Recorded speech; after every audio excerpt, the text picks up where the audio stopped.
Hello, in this video I'm going to show you how to transfer a call directly to a voicemail box. And you can do that simply by, if you are on the phone, I'm going to place a test call and it's now ringing, it's connected, and I want to transfer that, so I'm going to hit the transfer button.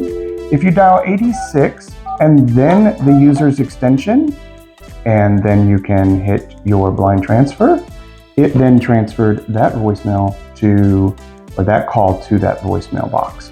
So that is how you do a direct transfer to someone's voicemail box. It is by putting the 86 and in front of the user's mailbox of, for example, 4023, which is my voicemail box.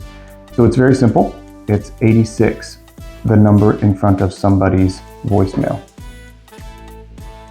If you have any questions, feel free to send us an email using helpdesk@indianatelephonenetwork.com, or you can dial 0 on your phone and we will be happy to help you with any issues that you have on your phone. Thank you.